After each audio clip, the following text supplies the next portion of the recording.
तो इस देश की धरती पर, इस देश की पाक जमीन पर सिर नहीं टेकते, माथा नहीं झुकाते। ऐसे मुद्दों पर किसी को भी असहमत होने की इजाजत नहीं दी जा सकती। कल वो कहेंगे कि तिरंगा झंडा है, मगर हम तिरंगे के आगे झुकेंगे नहीं, क्योंकि हम अल्लाह के आगे झुकते हैं, तिरंगे के आगे झुकेंगे नहीं। हिंदुस्तान में रहने वालों को, हर आदमी को तिरंगे के सामने झुकना होगा। अरे राहुल जी ने 2 स्टैंजे तक कर दिया, नेहरू जी ने 2 स्टैंजे तक कर दिया, राहुल जी 1 लाइन तक सीमित कर रहे हैं। और यही नहीं, मुझे नहीं पता सर कि आखिरकार ये इतना विरोध इसका क्यों करते हैं और इसका मूल कारण क्या है सर। ये लोग जब अपनी सत्ता में भी वंदे मातरम पर माननीय सभापति जी, माननीय अध्यक्ष जी, वंदे मातरम एक समय मैं सिर्फ सच्चाई मंच पे ला रहा हूं। यूपीए की सरकार 2006 में थी, उस समय कहा गया कि सभी शैक्षणिक संस्थानों में वंदे मातरम गाया जाएगा, लेकिन कहीं ना कहीं कट्टरवादियों ने, जिन्नावादी सोच वालों ने इतना दबाव बनाया कि उस समय की चेयरपर्सन, यूपीए चेयरपर्सन ने कहा कि नहीं, इसको आप अनिवार्य मत करिए, इसको स्वैच्छिक कर दीजिए। मेरा सवाल यह है, क्या वंदे मातरम अनिच्छा या इच्छा का विषय हो सकता है? वंदे मातरम गीत इच्छा या अनिच्छा का विषय नहीं हो सकता। वंदे मातरम तो हमें मातृभूमि के सामने सर झुकाने से, भारत माता को नमन करने से किसी की धार्मिक भावना को कोई आहत नहीं होती है सर। अध्यक्ष महोदय, जो लोग अमेरिकन डेमोक्रेसी की बात करते हैं और सेक्युलरिज्म की बात करते हैं, मैं इतना ही कह देना चाहता हूं, यूनाइटेड स्टेट्स में प्लेज ऑफ एलिजियंस में जिसका एक फ्रेज है, 1 नेशन अंडर गॉड, ये अमेरिका के स्कूलों में बच्चों को रोज इस पाठ को पढ़ाते हैं, लेकिन हमारे यहाँ पर वंदे मातरम गाने पर विरोध करते हैं। मध्य प्रदेश में जब इनकी सरकार थी तो मध्य प्रदेश के सेक्रेटरीट में कहा गया, यहाँ से राहुल जी उस समय अध्यक्ष थे, कहा गया कि मध्य प्रदेश के सेक्रेटरीट में वंदे मातरम धुन नहीं बजनी चाहिए। ये बार बार वंदे मातरम का विरोध क्यों होता है अध्यक्ष जी?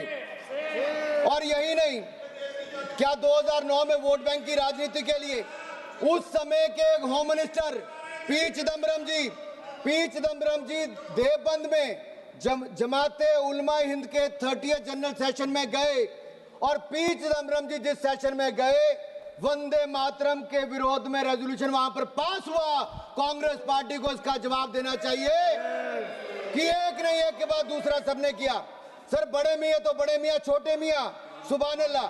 2019 में भोपाल सेंट्रल से कांग्रेस के एमएलए हुआ करते थे आरिफ मसूद, एक सार्वजनिक कार्यक्रम में उन्होंने कहा कि शरिया कानून के अंतर्गत वंदे मातरम बोलने से मना कर दिया।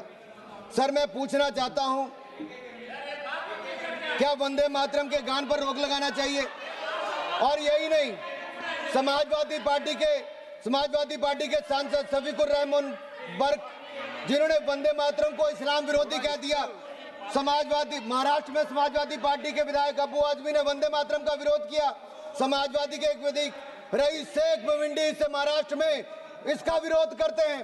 समाजवादी पार्टियों, कांग्रेस पार्टियों एक तरह से मिलकर वंदे मातरम का बार बार विरोध करते हैं। अखिलेश जी तो कह देते हैं बच्चों को अधिकार है कौन सा गाना सुनना है। सर ये फिल्मी गीत नहीं है, ये लोरी नहीं है, ये राष्ट्रगीत है, ये राष्ट्रगीत है। अखिलेश जी, आप आर्मी स्कूल में पढ़े होंगे, लेकिन आपको इतना पता नहीं कि वंदे मातरम और फिल्मी गीत में अंतर है भाई। माननीय अध्यक्ष महोदय, मैं खत्म कर रहा हूं, 3 मिनट में मेरा भाषण खत्म कर रहा हूं। आज भारत धूमिल पड़ चुके अपने स्वर्णिम अतीत को तलाश भी रहा है और अपने भविष्य को गढ़ भी रहा है। भारत के पूर्व प्रधानमंत्री आदरणीय अटल बिहारी वाजपेयी जी ने कहा था 19 मार्च 1973 को, सर मैं अटल जी को कोट कर रहा हूं और ध्यान से सुनिएगा। अटल जी ने कहा था, आई कोट, वंदे मातरम इस्लाम का विरोधी नहीं है। क्या इस्लाम को मानने वाले जब नमाज पढ़ते हैं तो इस देश की धरती पर, इस देश की पाक जमीन पर सिर नहीं टेकते, माथा नहीं झुकाते? ऐसे मुद्दों पर किसी को भी असहमत होने की इजाजत नहीं दी जा सकती।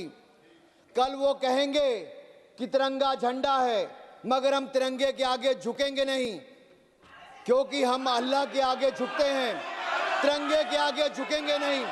हिंदुस्तान में रहने वालों को, हर आदमी को तिरंगे के सामने झुकना होगा, तिरंगे के सामने झुकना होगा। वंदे मातरम कहना होगा। वंदे मातरम भारत के राष्ट्रवाद का महामंत्र है। जब जब हम इस मंत्र को भूले हैं, हम कमजोर हुए। आजादी के अमृत महोत्सव में प्रधानमंत्री मोदी जी ने केवल एक परिवार नहीं, जितने लोग आजादी के साथ जुड़े थे, स्वतंत्रता संग्राम के साथ जुड़े थे, प्रधानमंत्री नरेंद्र मोदी जी ने उनके बारे में गांव-गांव में बताया। यही नहीं सर, ये लोग कहां से याद करेंगे वंदे मातरम को। इनकी सरकारों के समय तो यासीन मलिक को बिरयानी परोसी जाती थी प्रधानमंत्री के घर पे, उसी यासीन मलिक को पाकिस्तान भेजा जाता था। अरे बाटला हाउस कांड के आतंकवादियों के घर जाकर सोनिया गांधी जी रोती थी।